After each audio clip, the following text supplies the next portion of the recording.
Welcome to Breaking Down Bits, a conversation about great comedy bits with the comedians who wrote and performed them.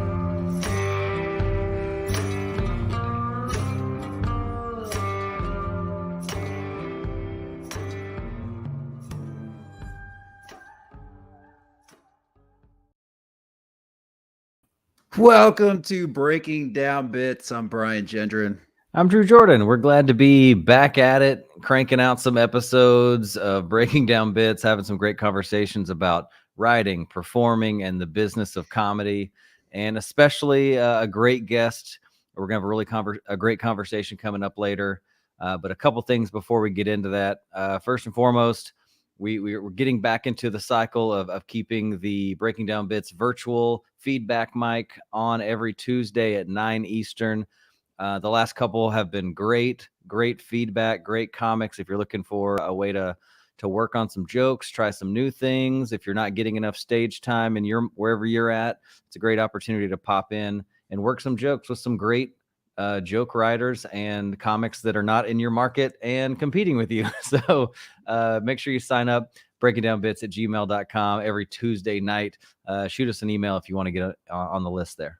Yeah, those have been very productive. You can also DM us at any social media at Breaking Down Bits as another opportunity to get a hold of us, and we'll get you a spot.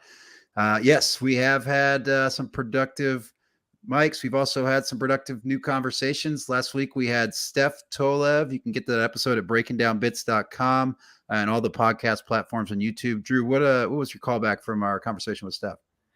I think my biggest callback was just encouragement to host. I know it's different in different cities.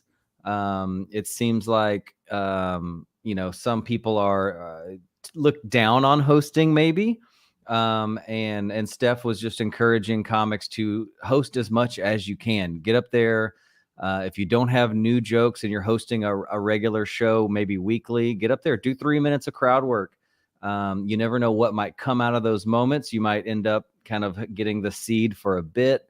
And she just really encouraged people to do more crowd work. And I just agree with that and feel like, I'm still on the beginning journey of getting more and more comfortable with crowd work. And so I know that I just need to do it more.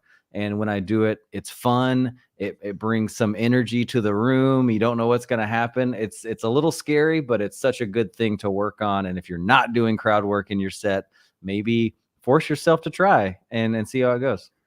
Yeah, it's what makes the live experience fun, right? And it's one of those things where I'm like you, still new as a comic, you get afraid to put yourself out there because there's this pressure to be funny, to have the quick wit and be able to make those moments funny. But I think I mentioned it in the episode with Steph. One of the fun things you can do as a host, where you started to host more shows, is right up top. Just go right into birthdays, anniversaries, try to have anybody celebrating anything. And then you get to experiment in those spaces, have some canned things you can always fall back on and step out that way. So that's one way you can continue to work on those things. The other thing about that is that you can film all your sets, and then those can become fun moments that you can post online. We talked about that too. That doesn't burn your material. So the combination of crowd work, hosting, and film all your sets is a great way to move forward. I just had a quick call out from Steph. She was talking about and outed some she outed some Canadian bookers by name and went into detail of their stories. But like, I guess one of my takeaways there is just don't burn any relationships. Treat everybody with respect. Especially in it's a weird dynamic, right? The booker to comedian relationship, and yeah, you can burn bridges and on both sides. And so just be respectful, and good things can happen for you. So check that episode out, breakingdownbits.com, all the podcast platforms, YouTube, and I say it's about time we bring in our guests. Let's stop letting them sit back in the green room. Let's do this. Sounds good. Raanan Hershberg is a New York comic originally from Louisville, Kentucky. He made his national television debut on The Late Late Show with James Corden, and his first album, Self-Helpless, climbed all the way to the top of the iTunes comedy charts. His comedy's been featured on Laughs on Fox and is regularly played on Sirius XM. He opens for Whitney Cummings, Sam Morrill, and Kathleen Madigan in sold-out theaters across the country, and his 2019 special, Downhill Ever Since, is available everywhere you listen to music and on YouTube.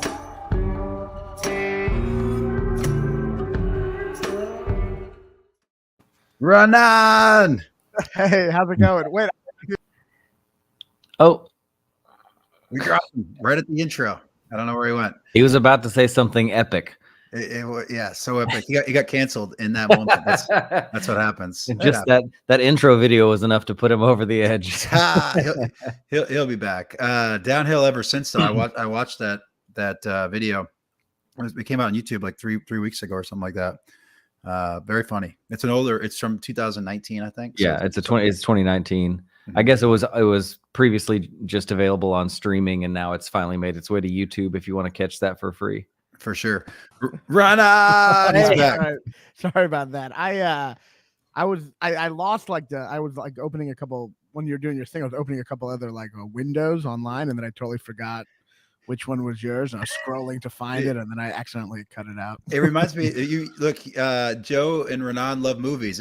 You brought us down to y'all's level. I feel like there's some production. I do love that podcast. I'm a movie buff, and then oh, cool, yeah, we're definitely both technically very dumb, and we do not. yeah. You make, but they say it's part of the charm of the show now, so we're just that's what I'm saying. I love it because they say that we're just not trying to improve at all. Yeah. Well, thanks for bringing us down. Yeah. So I was just giving you a little of that was my plug. If you want to see a little more of that kind of sneaky marketing, seamless introduction. Yeah. Welcome to the show, man. We're happy to have you. Of course, we just worked together down in Houston, and yeah, it was great. Right at the Omicron peak, right when it started. For sure, dude. And you and I did a private gig for 11 people, and then a couple weeks later, you're on the Tonight Show. So what a ride that is. Yeah, I know. Yeah, the worst part is the show with 11 people did a lot better, but it was fun. Yeah, it was, but they weren't wearing masks. It's crazy. Yeah, I did your club right when I decided to not my taping that I was about to do at the club. So, but then I had a really fun weekend. I mean, I was gonna have a fun weekend anyway. It was a great club, but I've been working towards that special taping for so long, and then not having that every time you run the hour thinking about, is this show going to work well? Not having that pressure made me have it was the first time I had been loose in months, Yeah. or fully loose at your club. I kind of watched you visibly. Yeah. Just kind of loosen up just as you were saying it, I could feel the relief. Yeah. So yeah, it was just fuck it. I could just do, and that's really the best. I mean, it's always good to work towards a taping, which I am going to do in April now. But the best club experience is when you have nothing, it's just having fun right there in the moment. You know what I mean? That's the best experience. Nothing to lose. Yeah. Yeah. But yeah, thanks for having me. Sorry. I feel like I had to reschedule 12 times. I apologize. So good. You're a busy man. So here's how it works, dude. We just want to know. Not that busy. I'm just more of a flake, but yeah. Flaky guy. Here's how it works though. We want to know about your career, man. So obviously you started out in Kentucky. Tell us about the early goings and then maybe some of the breaks that you've had along the way to where you're at today. Yeah, I started in Kentucky. I don't know, maybe 15 years ago, something like that. I lost count, but when I started, it was there was a club in Louisville called the Comedy Caravan, this kind of dingy little fucking road club that was your typical comedy club, just forever stuck in the 80s. You know what I mean? Early 90s. They since renamed it. They've had a bunch of different owners, and they've renamed it. It's now called the Caravan. They literally took the word comedy out of the name of the club because I guess they thought they're gonna get sued for false advertising or something. But so it's a shit club. But I started there, and there was a very clear system. It was an open mic, and you did the open mic for a couple of years, and then the owner of the place, this guy Tom Sobel, and it was actually a pretty fun club back then. He booked a bunch of other shit. He gave you your first paid gig was hosting at this shitty bar in Indianapolis. That was kind of, oh no, Bloomington, called Bear's Place. So that was I think after like maybe 2 years of doing open mics, I got my first paid gig at Bear's Place. Yeah, it was like $50 to host, you know. Nice. And so that, yeah, I remember it's because it was my grandpa died, and I was at the funeral, and he before I got the gig, you know, I wasn't like, I'm a comedian now, and then he like killed himself or something. But like, he died the day of his funeral. I got a call. I got the call. I think I took it during the funeral, which was really on my way to being a selfish comedian, and I got the call for my first paid gig. So that's how I don't really remember when I started, but I remember my first paid gig because it was the day my grandpa died. So I can just look that up, you know.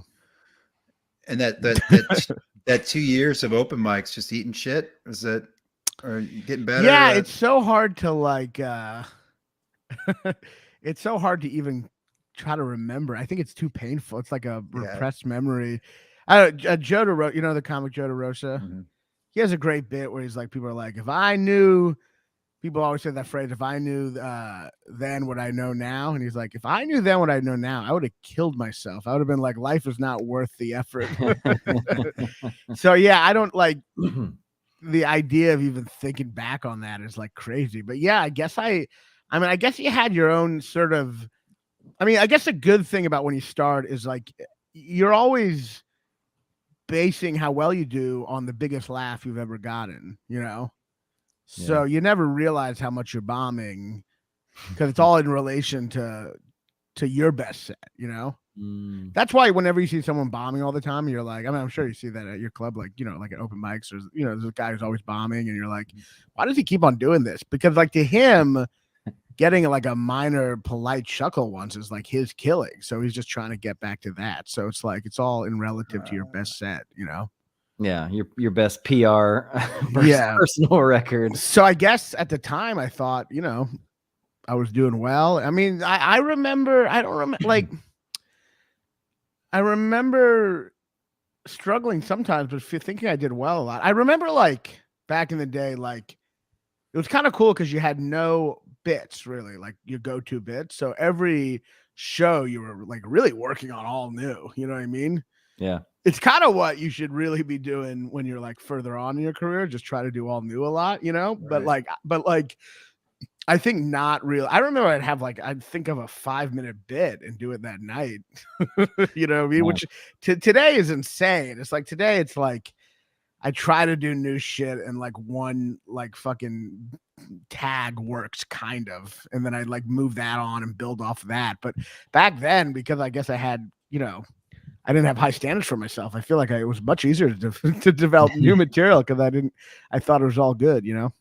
Anything you thought of driving on the way to the mic is like fair game for material that night. Yeah. And then I just like, I don't know. I just remember like, to me, like having a 3-minute bit now takes so long. And back then I feel like I just shit it out and be like, oh, it did well one night, so I guess it's good. You know, it's ready, you know? There was this delusional confidence that I wish I still had. You kind of mentioned it. Do you still, I wonder if there's something you still experience or just something maybe back in the day. There'll be sometimes like you'll go on stage, you'll perform, and in your mind, you're like, that was a good set. Kind of killed it. Pretty good. And then you go and you listen to the tape or you watch the tape later and you're kind of like, that didn't quite look and sound the same way it did in my head. Yeah, it's never as good or as bad as you think it is after the set. I mean, I think a lot of times if you do, and I think the perception has to do with like, once again, it's comparing it to your own shit. So like if you do an old joke that you're used to getting like a lot of laughs, and then it still does well, but not as well as you think, God, that really did badly, you know, but it didn't really do as badly as you think. But likewise, if you do something really new and it gets anything, you're like, shit, that fucking hit. You know what I mean? Because you have no memory of that ever doing better. You have nothing to compare it to. It's all, that's the thing about being a comic. It's all comparing in your head to other experiences you had, which the audience has none of that. Yeah. So you're always like, you can't fully there's the way you feel and the way the audience feels, and you'd like to think they're the same, but they're actually very different a lot of times. And sometimes you're like, that sucked when really it didn't. And other times you're like, that was amazing when really it's just pretty good. You know what I mean? Like it's because they're not comparing it to anything. How many shows have you done where you have a new joke? Just that was the purpose of the set, just have a new joke, and that new joke didn't work. And so the whole set to you is just a failure. But no one in the audience is like, man, his new joke didn't work. You know what I mean? Like no one. So that's the interesting thing about comedy. We like to think we have a similar perspective of the audience, but it is very different a lot. You know? How do we unwind that? How can we, break that's kind of that's a narrow view, right? That's the comedy theory of relativity, I guess. Like, how can we break out of that? And then how can we also go back and find that, like that courage or whatever it is, the chutzpah, right? To go up and try all the new shit. Thanks for doing a Yiddish word to make me feel comfortable. Man. That's for you. Chutzpah. All right, now I'm at ease. You're like reading a book on how to deal with a Jewish guest on a podcast. Say Yiddish in the first 5 minutes. That reminds me of that private gig where they did that spelling bee and they had all the Jewish words. It was so ridiculous. But I don't know. But how do you get out of your own head on those things? I don't know the right answer, but I mean, I definitely think listening back is good. Yeah, because listening back will definitely give you can tell more listening back a lot of times, you know what I mean? And gives you a perspective you don't have. I think it's very important to really listen back to sets, you know what I mean? Because without that, you can't really improve as much in a linear fashion as you'd like, you know? I think it's very, like any comic who's starting out, I always say, like, the advice is always to comics starting out to just go up as much as possible. But it's really important to remember that's like only half of the point. The other half is realize when it's not going well.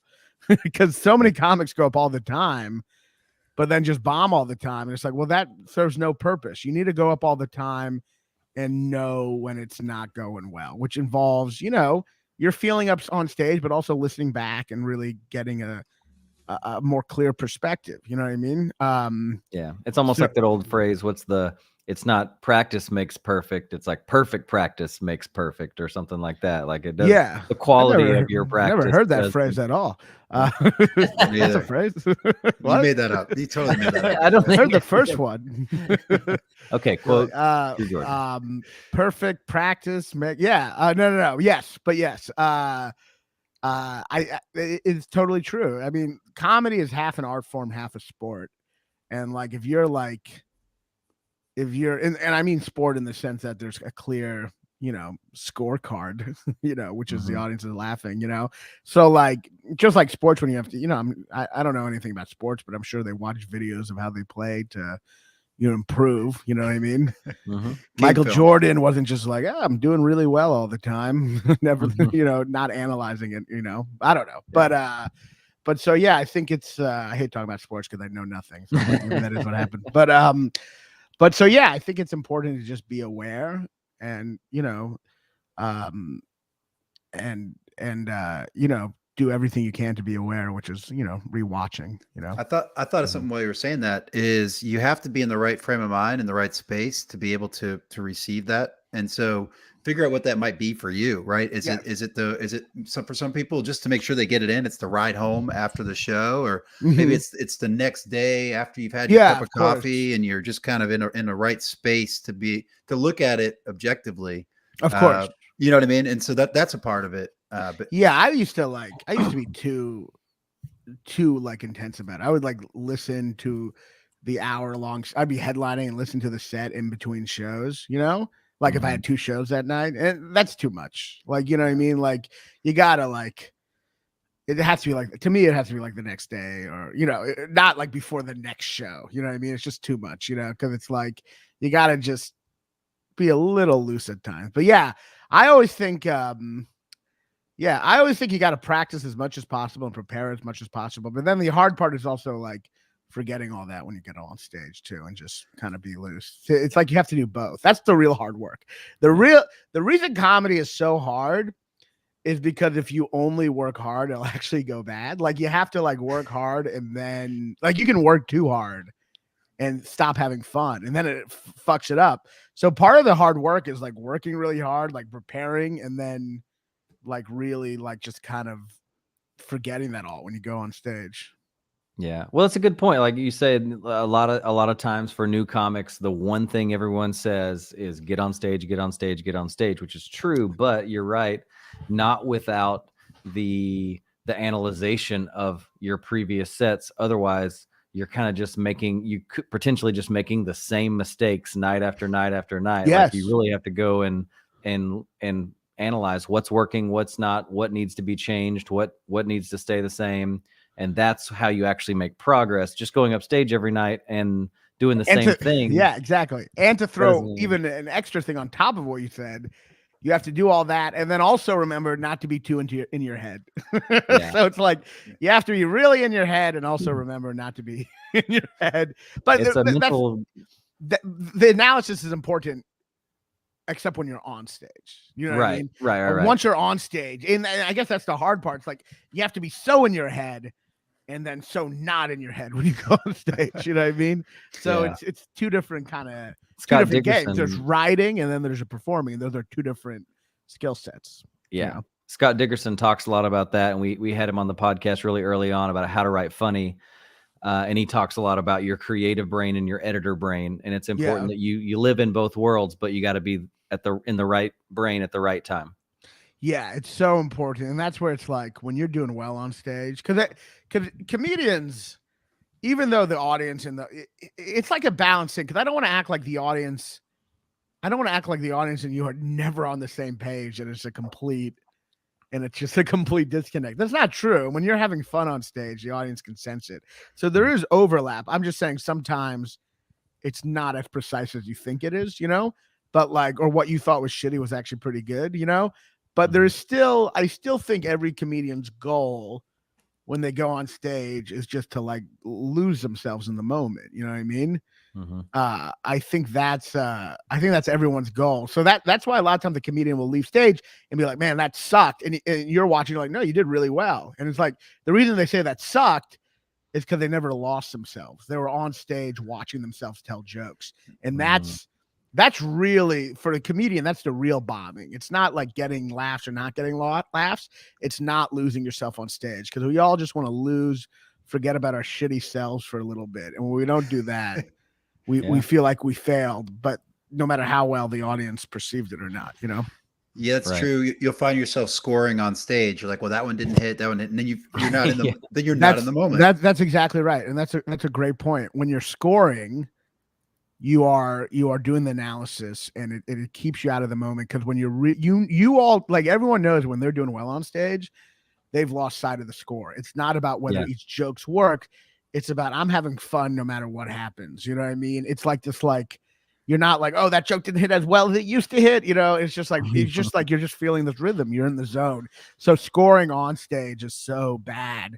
And so like a telltale sign, you can't fully connect, Right. To get back to where we were a minute ago, do tell us, how do you get from Kentucky to New York, and what were the breaks on the way that kind of got you in your career to where you are now?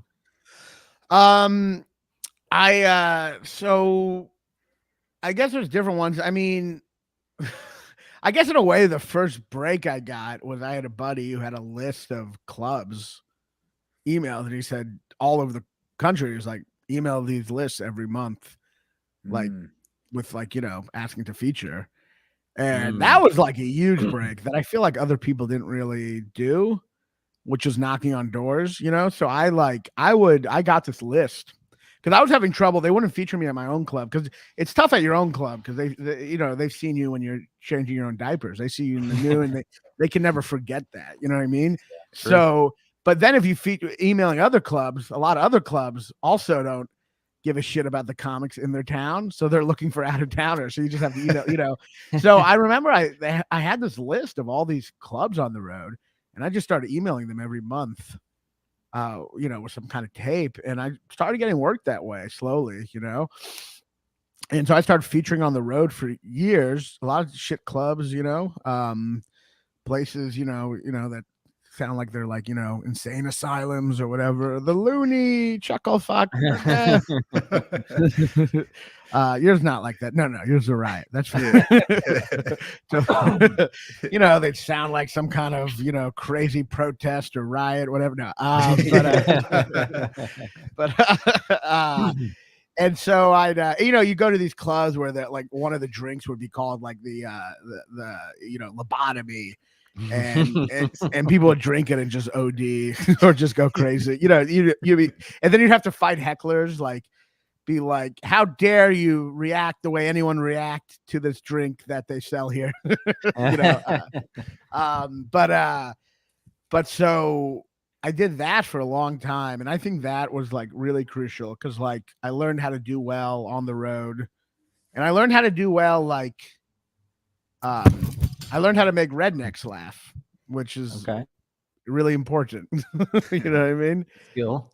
I learned how to make people in the Midwest laugh, and like it's it can be different than other places. Like if you're on the road in certain places, a lot of places they see a comedian as someone who's just there to purely entertain them. They don't give a shit about self-expression or anything, You're there to make them laugh.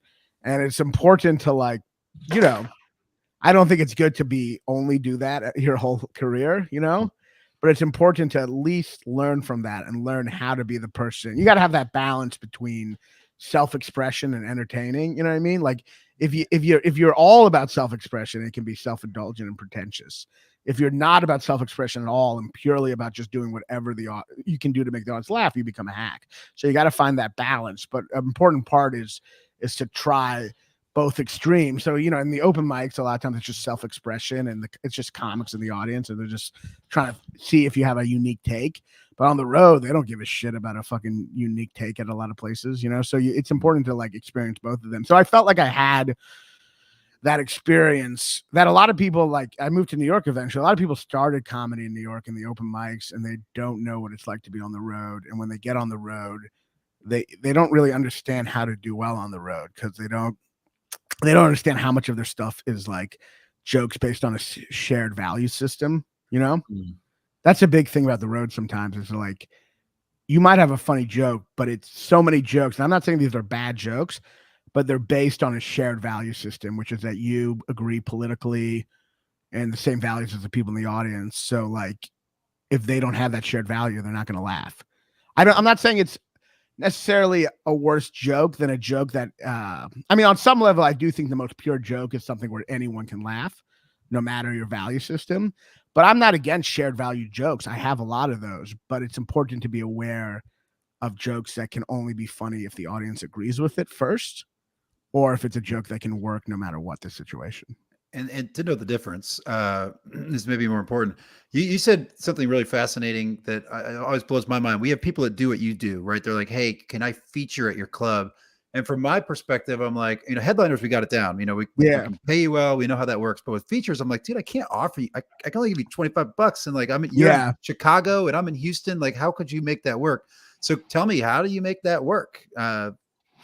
I lived at my parents' house for a really long time. That's how I made it work. You'd string together dates, like how? Yeah, not every. It depends on the club. I feel like usually I could get. There are certain places where it's like, certain venues can really they need local comics to feature, but there are certain places where you'd make maybe 400, 500 featuring, and then you'd have a hotel and or a condo, and at that time it wasn't like. It was a little above breaking even. I usually rode Greyhounds everywhere. You know what I mean? Too. I guess that was the way I did it. I rode Greyhounds. So, cause if it was flights, it would have all just canceled itself out. So I would take Greyhounds for fucking like 18 hours places. And was that 400 dangerous? Yeah. It was crazy. Yeah. I did Greyhounds everywhere for a while. I told that to my friend once, a comic, and he was like, man, I don't like comedy that much to ride Greyhounds everywhere. I know, like other comics, it was like a class system. Other comics were, you'd open the show with like observational bits about the airport. I would do it about Greyhound because I couldn't afford. We were like, what's up with this Greyhound and the guy jacking off in the seat next to you, huh? But like, so I rode Greyhounds, and I rode. I guess the things I did to make it work is I lived at my parents'. for a big part of the time, rode Greyhounds, and just emailed clubs, and and then I had a job. I usually had a job too, like in Louisville. I worked every like restaurant job and shit like that. Yeah. And that $400-$500 was like a whole weekend of featuring at the club. Yeah. Yeah. At certain clubs. I guess what's cool about today's economy, it's probably a little different than when you were in that situation, because now they've got these jobs where you can work from anywhere. Yeah. Right? So you can be on the road, work for a tech company or whatever, and do comedy at night. And I mean, and that's, which is great. And yeah. And some people had those jobs back then. I'm so jealous, but now that's so prevalent now. I mean, for me, like I would work shitty jobs, and then people think they have this idea that once you finally, people think there's this line where you become a professional comedian, you go into your job at Red Lobster, and you're like, fuck all of you. But that's not how it happens. What happens is you slowly start getting enough work that the restaurants are like, we can't have you anymore. You're off too much. But you're like, no, I really need both things to make this work. I need the restaurant and the gigs. And they're like, well, we can't keep you on. And they're like, fuck. You kind of get, it's not fuck you all. It's more like, oh, you're not going to work me anymore? Please work me. Because then it's like, yeah, it's not this triumphant moment. It's more of just like, all right, fuck, I'm now doing. Yeah, you're off the most important nights. Weekends are the big nights in restaurant and in the industry. So yeah. So, that's what eventually happened. I just couldn't. I wasn't reliable enough, You failed forward, basically. I failed forward, yeah. And which is, that is an important, like, I do think eventually, like, not having another job is so crucial, even if you're struggling. It's just, there's something about comedy where if you're working all day, it's just, I mean, obviously, if you have to do it, I get it. I had to do it for a while, and I'm not trying to be from like this privileged position. Like, why would you work a job?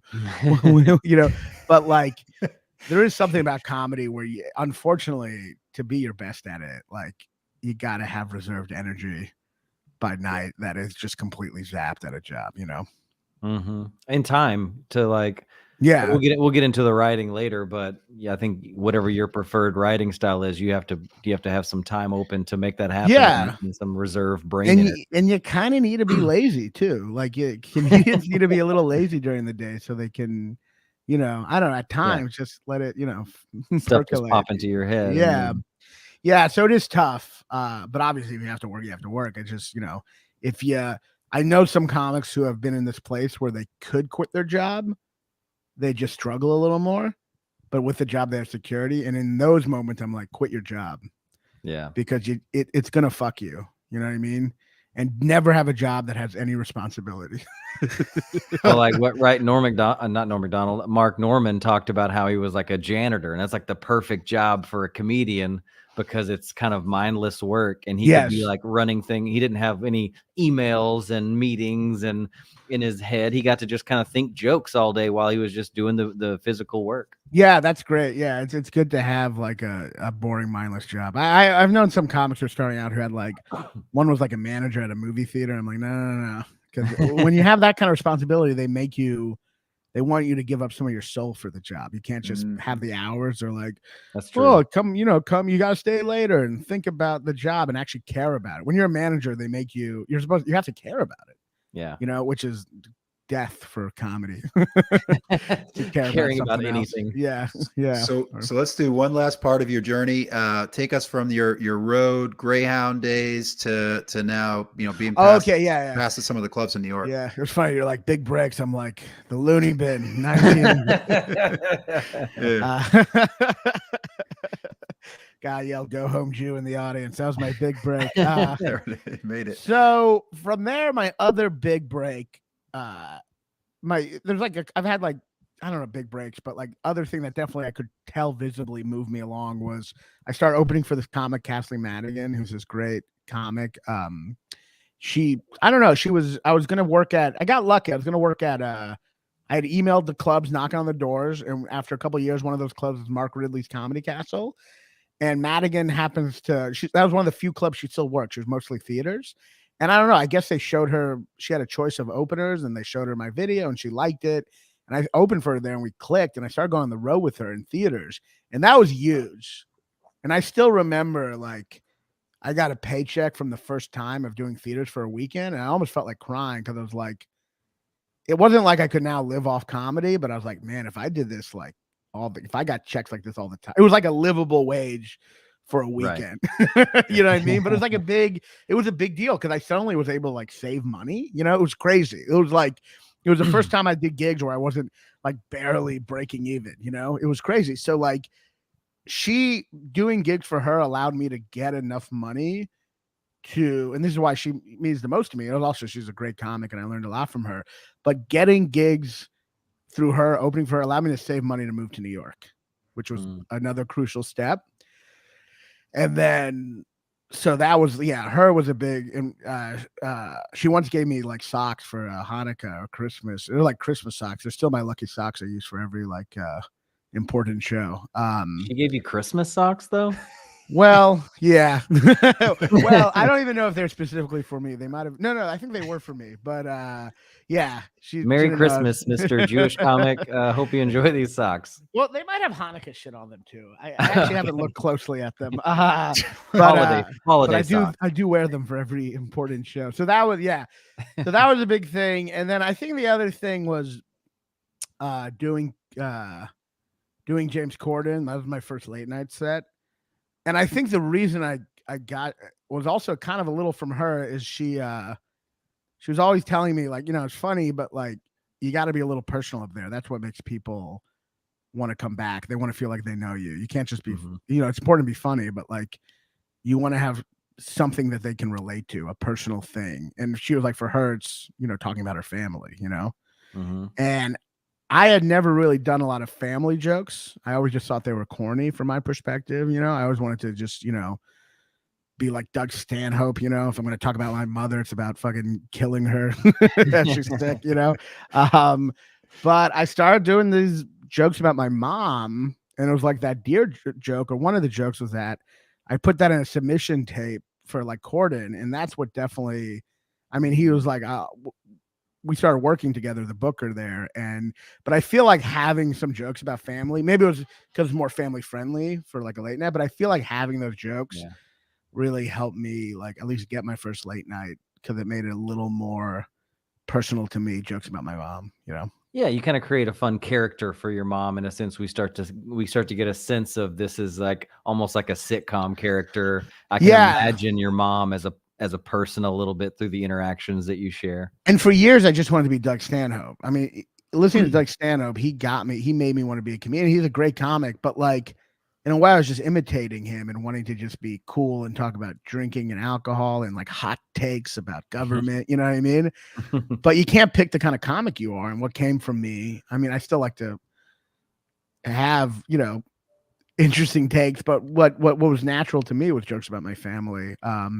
And that became personal. I was writing what I knew, you know, and your urge is not always to write what you know. Your urge is to imitate whoever inspired you to do comedy. And once you can break free from that and start writing what you know, then it becomes just you up there, your own voice, which is hard to appreciate at first.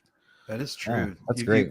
Everybody starts in sort of imitation. Really, it's really, really apparent at first, and you kind of distance yourself a little bit from it, and then you can't choose the comic you become. That's really smart. It's truth. Well, yeah, because you are. It's always imitation at first. There's never.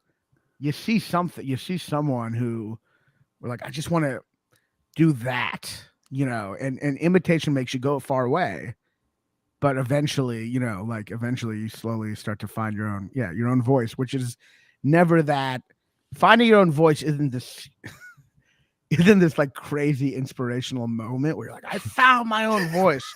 It's more like, really? That joke about that's the joke that people connect to? This fucking joke about how I, you know, grew up in a certain town or whatever. That's the thing, you know, that makes a big difference. Yeah. The writer, Ralph Waldo Emerson has this essay called Self-Reliance, but I've only read part of it. I can't understand the whole thing, but there's a passage in the beginning that is like so true to comedy. I mean, true to all sorts of writings, but like art forms. But he says something like, something about how like so many times you have this thought in your head that you dismiss just because it's a thought you had, you know, and you don't give a shit about your own thoughts.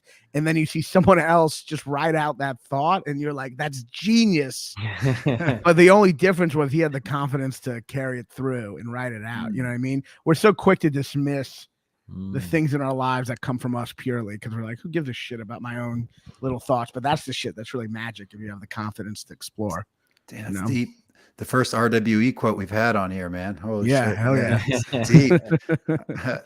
Well, let's go ahead and transition into writing, even though we've kind of mixed and matched. So let's go ahead. We grabbed a clip from your latest Tonight Show. Let me play a couple minutes of it. Okay. Cool? Yeah, sure. No problem. Let's do it. But I'm also getting older. You know, I'm 37. A lot of people think I'm younger because I've had so few accomplishments. But I'm... And it's hard to get old, too. It really is. Especially in America, it is hard to get old. Once you turn 75 in America, you do not have a lot of options. You really don't. You can either be put into a nursing home or run every aspect of government. Yeah. Those are the only options. All of you have to make a choice at 75. You want to play bingo all day long, or do you want to pass legislation that will have no effect on your life whatsoever? I thought as I get older, I get less anxious, and that is not the case. I am a huge hypochondriac, and my twin sister is too, but she's like a cocky kind. Like, she recently saw a couple moles on my back, and this is how cocky she is. She said, a couple of those moles look suspicious, but you should probably get a second opinion. I was like, no offense, but I do not consider what you just said a first opinion. Who do you think you are? The gall. You know how crappy that'd be if I went to my doctor and I was like, I was just with my twin sister, and now I'm here for a second opinion. And after you, I'm going to talk to my mailman, and he's going to break the tie. Why are you crying, doctor? Anyway, she was a little insulted because she's a dermatologist, but I still feel strongly that she was being condescending. Oh, man. So, first of all, right off the top, dude, your style is so captivating. Thanks, man. You're fucking shouting the whole time. So, like, you're gonna draw people in. You're gonna have their attention. Yeah, and then you have the comedy to back it up. So that style is great. Thank you. Yeah, I actually hate watching that clip, but I don't know. It was fun in the room, but they definitely everyone was masked, and the way they synced it, the audio just sounds so like I don't know. It just sounds like it's not like the greatest reception. I was actually but it's okay. That's what we do, man. And you're dressed very nice. Inside Baseball. Caitlin told me she helped you get dressed. Caitlin Palufo for another show. Yeah. She was usually helpful for my for the show. Yeah. But yeah, no, it was a fun set. Yeah, it was good. It's fun to do late night. You know, it's nothing like the clubs, but it's a fun experience. You know. But yeah, she was a big help for me. So some of the jokes, so you're right off the bat, at least in that segment, you're disarming with some self-deprecation, right? You know, it's you know, my accomplishments, right? I look so young, real funny. And then it kind of gives you a little bit of extra permission to get into like our politicians are old. Not that that's that edgy, but you know, and that goes back to the Ralph Waldo Emerson thing, because I want jokes about the fact that all of our politicians are too, especially the two we had for president, are so fucking old. Yeah. And you just found the right way to say it, right, about the legislation. Yeah, it's an obvious idea. It's just a fun I guess the execution itself, or the two options thing, is just like it's like a fun way to do kind of a feeling that everyone already has, kind of. Yeah. Definitely. You know. But yeah, and then the twin sister joke was that I feel like that did well on the show for sure. And you know, the dermatologist thing, it gave it a nice flip at the end. It's great. Yeah, wonderful misdirection there. And you did, I think you might have done that joke the weekend you were in town, and it definitely clicked. It was that's a fun joke that leads you down a fun little path, and then pulls the rug out at the end. It's a good, it's hard. I think misdirection jokes are kind of hard because like, you want it to be like, they have to be really good to like justify, because there's so many like obvious misdirections these days. You know, it can get really old. You have to you have to really have a good one. You know what I mean? Do you feel like that comedy on the internet has made professional comedy different because so many people are now have access to post memes and jokes that aren't professional comics? They just had this idea and they post it, and so many people do that. Do you feel an effect as a professional comic that brings into your world? Yeah, I guess so. I mean, it's definitely like interesting now because like it used to be the only people who wrote monologue jokes were just people who worked for a late night show, but now pretty much Twitter is everyone trying to write monologue jokes, and it's just so many people that some of them actually I think the problem is some of them are quite good. And then you watch some of the late night shows and you're like, this is not nearly as good as what fucking Daryl said on Twitter yesterday on the same topic, you know? So it's like you have the whole world working on monologue jokes for free now. Yeah. But I think, yeah, it's definitely tough. I mean, it's definitely tough in the sense that like a lot of times you can tweet stuff and people accuse you of stealing it, you know? So I tweeted something and someone was like, that's a Michael Moore tweet you stole. That's what people say now. They don't even like be like, they're not even like, hey, just letting you know. There's not even a private message. There's just like, you stole a Michael Moore, which the fact that he assumes I'm reading Michael Moore's tweets is just so like insulting on is unless, and then I'm like, so I looked at Michael Moore's Twitter, which was also, I'm already annoyed at this guy. I have to look through his fucking bullshit Twitter. You gotta and find there it. is, yeah, and I find the joke. It is the same joke concept. It's not worded in a funny way or trying to be funny. It's just worded in the self-righteous way. But on the timestamp, mine is before his. So then I go back and I'm like, you couldn't even check the times of the tweets to realize I tweeted it before he did, you know? Like, and so No justice. Yeah, but that shit's really annoying, you know? Yeah. But yeah, you know, everything's harder, but you know. But that was a personalized joke. I mean, it's about your sister, hypochondriac, twin. You know, that's all in your world. Nobody can duplicate personal that. jokes are definitely harder to take for sure, you know? Yeah. And that definitely helps. Like the more unique it is, the more, you know, you know, on my first channel I have this like 5-minute bit about this reporter having what I thought was an incorrect comparison to a prison breakout with the movie Shawshank Redemption when it should have been like a Finding Nemo reference, you know? And it's like 5 minutes, like no one's if someone steals that, like they clearly like that's not parallel thinking, you know what I mean? Yeah. So that's the good thing about like personal stuff is like, you know, you don't have to be a victim. But you know, a lot of times you have parallel thinking a lot and everyone thinks they know, like ever since like the Carlos Mencia thing with like Joe Rogan, everyone thinks they like can be like, oh, you stole that, when really it's like not even a similar joke, it's the same topic, you know? Yeah. I had someone once on a YouTube, I said something about like life will shit on your dreams, and someone commented, oh, seems a lot like an old Louis bit, how interesting. And I'm like, I'm sorry, I forgot that Louis invented the idea of unhappiness. Well, let's do a quick our normal question, which is very open-ended. It's just how do you write comedy? I usually try to write like 5 pages a day. Oh wow, good for you. But you know, it's big font. But I usually try to write like at least 5 pages. I usually try to sit down and do that. But then I'm always thinking of jokes. So I usually write 5 pages, and then hardly any of that works. And then I'll say something to a friend, and it'll be funny, and I'll try to repeat that. And some of those work. So you have both really organized writing times, and then of course your joke brain is just on 24/7. Kind of structured and unstructured is a good method. Yes, I think you always have to be aware. I mean, you got to just always be looking for jokes. That's huge. You know, to me, comedy is stand-up writing is more critical than creative at its heart. So essentially, it's like comedy is like your funny movie review of life.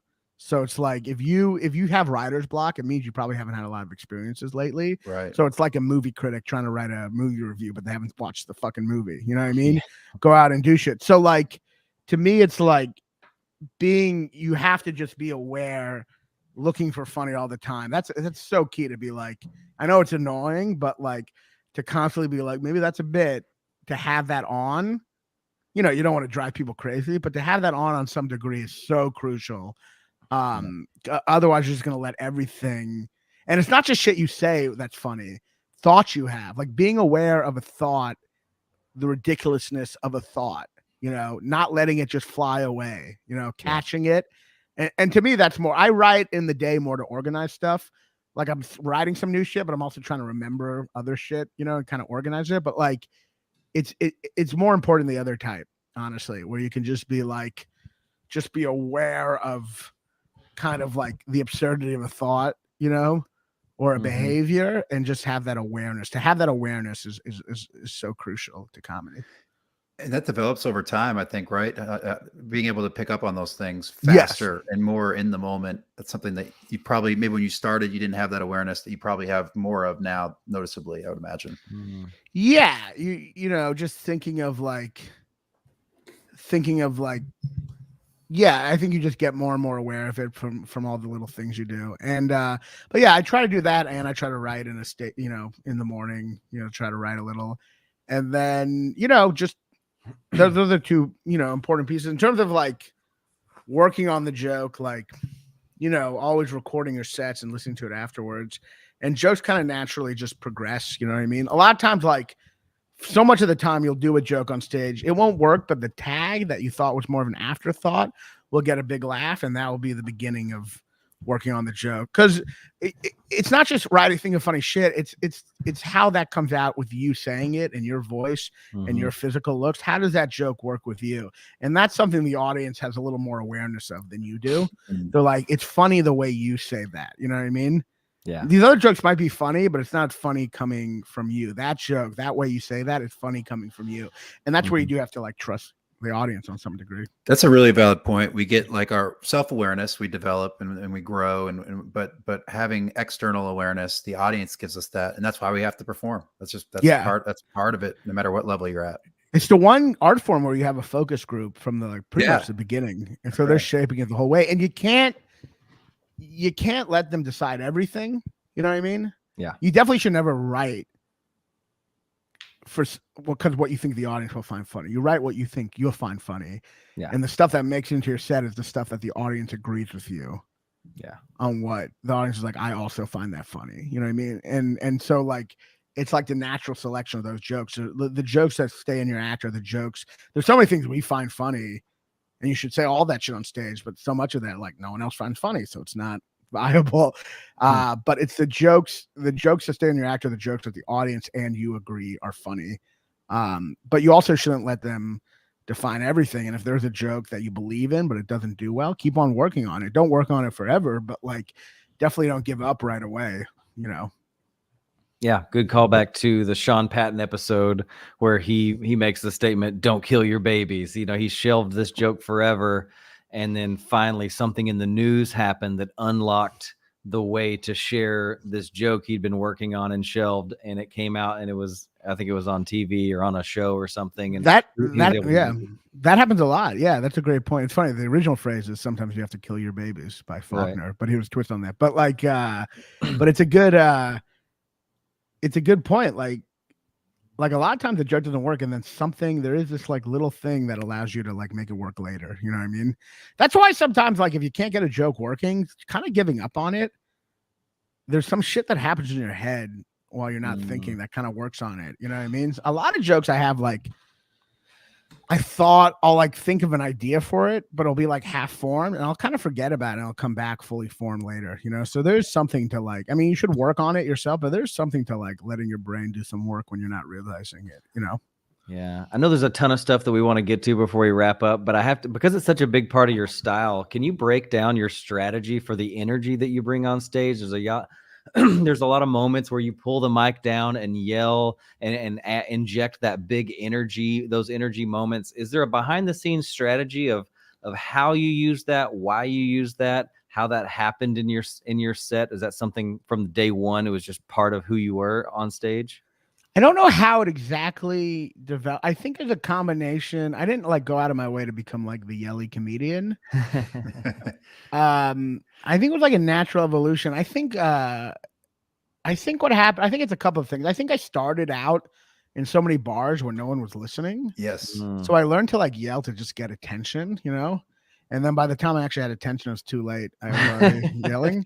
I think it's that. I think I'm a little deaf, which makes me yell louder. And I think I get excited on stage. So when like the audiences, I think I get more excited. It's a blessing and a curse. Sometimes it can be really great. Sometimes you're like, I yelled too much, because you got to find the softer moments too, you know? And you got to like, I'm still trying to work on that, trying to, not yell all the time, you know what I mean? But try to like develop the times where you're not yelling. But I think overall the yelling thing just became, I don't know what it was. It just became part of how I talk on stage. And I don't know, maybe it's like a crutch that developed into so much of comedy is a crutch that just develops into your style. You know what I mean? And I think the mic lowering, that was something I learned. I was playing with a lot in New York when I moved here, because you'd see a lot of comics yell, but they'll yell directly into the mic. You know what I mean? Which is like, can be really shattering. You know what I mean? So a comic opened for me recently. He was like yelling into the mic, because so many comics hold the mics kind of like rappers or something. They hold it like right here, you know? And it's like, that's fine if you're soft spoken, you know? Because if you're soft spoken, you want to hold the mic as close as possible. But if you yell, you really want to Bill Cosby it and keep it lower. So like, I've definitely learned to keep the mic lower. And then at certain points, there's certain things I've always yelled. I like yelling off mic sometimes. I don't know. I remember Todd Glass had a joke once about Kmart where he yelled. He kind of like left the mic and yelled, and it created this feeling of off screen kind of, for an album. And I really like that. I don't know. I like that style. So I've always played around with like, lowering the mic, sometimes not using the mic at all, and then bringing the mic back, I guess it just creates different, you get some dynamics, different kind of, feelings to the show. So I've always liked that. And yelling without a mic at all is something I do like for certain bits, and it was my Corden set was cool because I got to actually, we didn't really have time on the Fallon set, but it was a Corden set. I got to like, because the mic is obviously like, it's not like they have a lava mic, it's the mic itself is a lot of times fake, but I got to like, I got to lower it for certain bits, and then they would lower the volume to create the effect. So it was cool to have that. Yeah. You made some guys do some extra work in post-production for that. Yeah. Or real time. Yeah. All right. Yeah. Live. Yeah, it was live, but like, yeah. So it's cool to play around with that. But yeah, I also think I'm just getting deaf. No, I think those dynamics are important. I think that I've noticed that in my time doing comedy, there's moments where sometimes a whisper gets a bigger laugh than a full voice thing and a yell, and you just have to. You can't hit the same beats the whole time. You gotta like try different shit. Yeah. In my head, maybe I'm a little too analytical, but I'm like, okay, Drew, when you go out on stage, make sure you have a couple of big act outs, a couple yelling moments, a couple whispering moments, a couple of, trying to make sure that I'm being varied in my approach and trying different stuff. I think variety is crucial, really crucial. And the comics I love the most have like a lot of wide variety. There's this British comic, Stuart Lee, who's super soft spoken, but then he'll have like big yelling moments, you know what I mean? And that's like, and then there's someone like Eddie Pepitone who yells a lot, but then he'll have very soft moments too. I mean, he'll get a laugh because he'll abruptly go to a soft. But I think, comedy is a big part of comedy is variety, because you're going for the same emotion over and over and over again. It's so easy to become repetitive. So like having different types of jokes, different types of styles can allow you to be engaging for a long set. That's the thing I value the most about comedy, is a long set. That's the thing I really care about. And it's really hard to be captivating for a whole hour, without boring the audience. There's so many people who can be hilarious for 20 minutes and then you just start getting bored. Yeah. And it's so hard to go for the full 45 minutes, an hour. And to really do that, you need variety, of voice or action or anything, Yeah. Yeah. What our last question we do, and then we'll get into the last laughs. We'll get you out of here. But how do you prepare for a set? How do you prepare for a showcase set or a 45-minute set? And how's that different? I write out a set list. Pretty like just to have a whole sense. I'm big in the set list because some people just riff on stage, but I have like, I try to have like callbacks and things come back and like closers that like, so I definitely have to try to have a specific set that I'm free to break free from if I want, but I'll work on a set list, write it all out. I tend to like put in bold the new jokes in the set list so I can kind of visually see them. Cause for me, I like to try out new shit, but like, a lot of times the best way to try new shit is if you kind of seamlessly weave it into a set, and that's hard. You have to remember where to add it. So like I'll put it in bold just to remind myself to get to those, and then if I forget, I can look at it later and just read it out loud or whatever. But yeah, I have a set list and then I try to be prepared before I get to the show. So I don't have to think about it. There's a book called Inner Game of Tennis that has like I read a long time ago, but a lot of good ideas about being in the zone. But one of the things that I think is important is if you can, obviously it's not always the case, but a lot of times you'll see someone writing out their set list right before they go on stage. And it's really a lack of preparation. It seems like they're working hard, and I guess they are on some level, but the person who can just sit there and talk before he goes on stage, but he's prepared because he worked on it all day. And that's like a much better place to be in. Because if you're writing your set, I mean, I do it all the time. I'm not saying I don't follow this rule. I write set lists all the time before I go on stage. But if you're writing a set list right before you go on stage, you're stuck in the analytical side too much. Right. That's right. And then you have to snap out of it because you want to work as hard as you can on the set, and then you need to let it go and be okay. Because the worst thing ever is like you're forcing the audience to go to a place they don't want to go. You got to be open to changes, and so much different shit happens in that moment. Yeah, such a good idea to have your set list prepared and ready before you step foot in the club. Show up. Be prepared beforehand. That I think finding time earlier on the day to like have your set is really crucial. And that way, like the goal is to not think about your jokes an hour before you go on stage. Yeah. Well, then you can think about whatever your first thing's going to be. It'd be about the room, about the day, then you can focus on those moments. Exactly. And that'll put you in the room. That'll become part of the experience. And then you get your set list you can get to. I have actually, I don't know, maybe I'll read it. I have a note I write out to myself before important shows. And I send it to people sometimes before they have an important show, because I think it can be like helpful. But can I read it out? Maybe please do. This is great. Please. Yeah, I guess it'd be awkward if you said no. Like no. Yeah, no. Actually, we're just running out of time. So it's a note. I usually use this for like more of like really important shows where it's like it's so easy for the nervousness to like take you out of the moment. But this is a little note I wrote. It's a little long. I'll say it quickly, but it's called Be Prepared. So I go, you've prepared as much as you could. You've imagined an ideal show in your head, and it was this you pictured while rehearsing the words, the pauses, the gesticulations. And now the actual show is about to start. Reality is about to intervene on the fantasy in your head. You've prepared, now let it go. Be in the moment.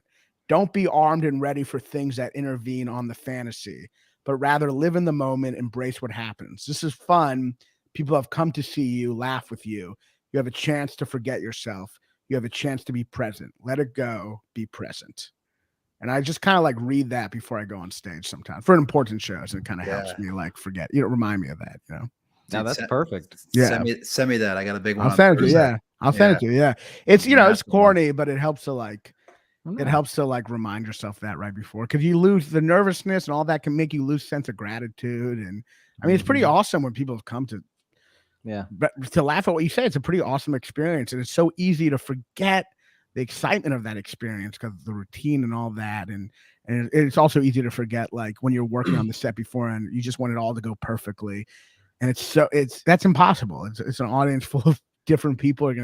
Weird shit's going to happen. It's so important to let that flow, Yeah. And really well said, because I think that, I think we know, and I know personally, some of the worst sets I've had was when I was so maybe locked in on the plan. Yeah. That I ignored every warning sign in the moment to do something different and to roll with the punches that were happening. And my brain was going, nope, you wrote the set list. You wanted to try these 3 or 4 new jokes. You're going to stick to it. And it just derailed the whole set because I wasn't free to just enjoy the moment. They can tell when you're not there. And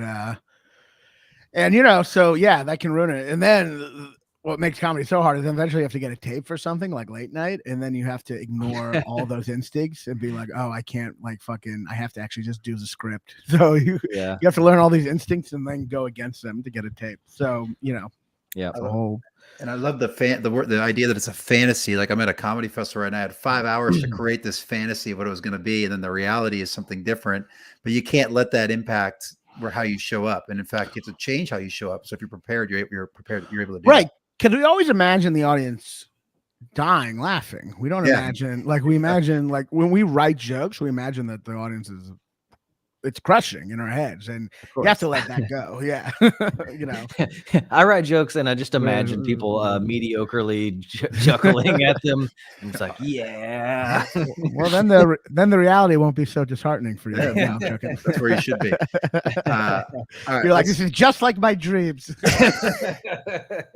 I have very low aiming dreams. Let's do our last laugh. Let me play the clip.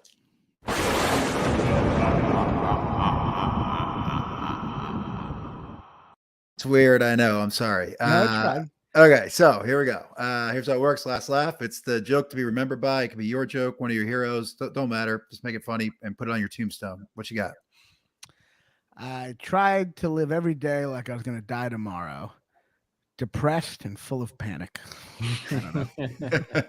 That's fair. That fits your character. Yeah. I don't know. I actually think about this a lot because some people have really funny tombstones. And there's really only one who's had like the only great, really crusher tombstone was Spike Milligan, this Irish comedian, whose tombstone just said, "I told you I was ill," which I think is just great. Yeah, it's perfect British humor. Kind of reminds me of that. What's that old joke? Like you could tell he didn't like it. He was like, "Yeah, it's great. It's perfect British humor." Something I don't find funny. But yeah, I love that. To me, that's just a perfect one. I told you I was ill.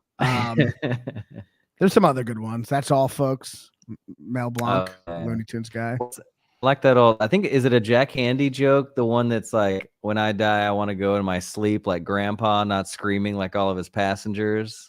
It's actually not a Jack Handy joke, like that. And I only know that because it's the opening quote of that movie, Don't Look Up.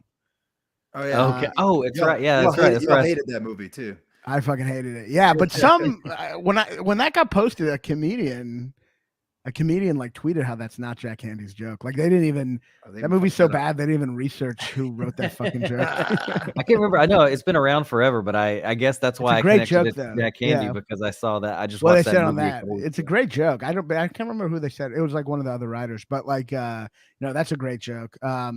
Schwarzenegger can do "I'll Be Back." I feel like that's a good one. You know, if it's not on his tombstone, he's really messing up. Like he's really out of touch. Really missed opportunity. Yeah.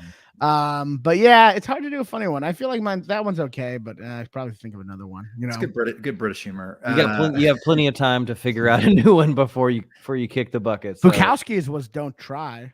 That's pretty good. Oh, see, you're kind of you're a literary kind of guy, so you'll probably come up with something a little more like deep and thoughtful than funny. Like it'll be something profound. It'll be perfect British humor. Yeah. Well, let's do this. Tell all of our people where to find you.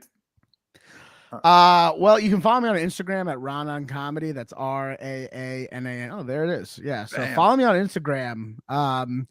And I just uploaded my special from 2019, Downhill Ever Since. It took me a while. I don't know. It was an album and I had some camera angles and I just took forever to like compile it. But I uploaded 3 weeks ago. It's doing pretty well. It's at like 60,000 views. And I'm like, nice. I'm like kind of like grateful for that. You know what I mean? So especially now that it's not on Spotify because they're a bunch of fucking dipshits who like removed every Comics album. That's right. But I know it's so annoying. Like Neil Young is getting all this praise for like demanding to be removed from Spotify, and I'm like, please put me back on Spotify. I'll take the pennies. I need it. Yeah, I'll suck Joe Rogan's dick right now. But so yeah, it's a good special, and it's the only place you can hear it now because now on Spotify. So yeah, give it. I mean, you can hear it on like Apple Music, I guess, and any other platform. But give it go to YouTube and watch it. Downhill Ever Since by Raanan Hershberg. Just type it in and subscribe to my YouTube channel because I'm going to be taping another special in April, and I'll have that on YouTube pretty soon. Nice. Absolutely. Well, Downhill Ever Since, go check that out on YouTube. Make sure you hit that subscribe button. Don't just watch it. Fucking subscribe. Do your thing. Yeah, you piece of shit. Don't just fucking watch it. Don't just sit there for an hour and watch my comedy, motherfucker. Yeah, at least subscribe. Fucking So the least you can do. Follow him on Raanan Comedy. And thanks for doing it, man. So much fun. Of course. Thanks for having me. I had a lot of fun, man. All right. Awesome. Thank you all for listening. Bye. See you soon, man. Take care.